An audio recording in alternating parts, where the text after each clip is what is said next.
भारतीय प्रौद्योगिकी संस्थान IIT की प्रवेश परीक्षा JEE एडवांस 2025 की वेबसाइट मंगलवार को जारी कर दी गई। अगले साल परीक्षा संचालन की जिम्मेदारी IIT कानपुर को दी गई है। वेबसाइट www.jeeadvance.com पर जारी सूचना में अभ्यर्थियों को बड़ी राहत दी गई है। अटेम्प्ट बढ़ाने की वर्षों पुरानी मांग स्वीकार कर ली गई है। अब एक विद्यार्थी 3 वर्ष में 3 बार JEE एडवांस में शामिल हो सकेंगे। अब तक JEE एडवांस में अवसरों की संख्या अधिकतम 2 प्रयास हुआ करती थी।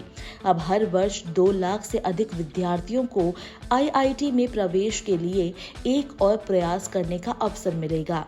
साल 2018 में इसके आयोजन की जिम्मेदारी IIT कानपुर को ही मिली थी। 14 वर्षों के आंकड़ों के आधार पर हर 6 वर्ष बाद रोटेशन में पुराने IIT को एडवांस आयोजन की जिम्मेदारी दी जाती है। 2018 में इसके आयोजन की जिम्मेदारी IIT कानपुर को मिली थी। दिल्ली, बॉम्बे, खड़गपुर, कानपुर, मद्रास, रुड़की और गुवाहाटी ने अब तक JEE एडवांस आयोजित करवाई है। JEE मेन की रैंक के आधार पर श्रेष्ठ 2.5 लाख अभ्यर्थियों को एडवांस में शामिल होने का अवसर मिलेगा।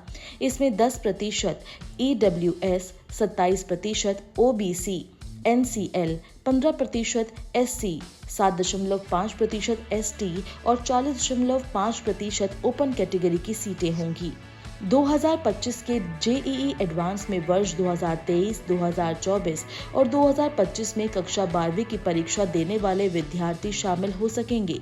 2022 या इससे पहले 12वीं या इसके समकक्ष परीक्षा उत्तीर्ण करने वाले परीक्षा में शामिल होने योग्य नहीं होंगे। ऐसे विद्यार्थी जिन्होंने पूर्व में IIT में जोसा काउंसलिंग के दौरान प्रवेश ले रखा है, वे JEE एडवांस में शामिल नहीं हो सकेंगे, जबकि JEE मेन क्वालिफाई कर NIT में प्रवेश ले चुके हैं, वो JEE एडवांस दे सकेंगे। JEE एडवांस 26 मई या 2 जून 2025 को संभावित है। इस वर्ष JEE एडवांस के लिए आयु सीमा भी तय की गई है। ऐसे विद्यार्थी जिनका जन्म 1 अक्टूबर 2000 के बाद का है, वो आवेदन कर परीक्षा में शामिल हो सकेंगे। SC, ST, PWD अभ्यर्थियों को आयु सीमा में 5 वर्ष की रियायत दी गई है। इस श्रेणी के विद्यार्थी 1 अक्टूबर 1995 के बाद जन्म लिए हैं तो आवेदन कर परीक्षा में शामिल हो सकेंगे।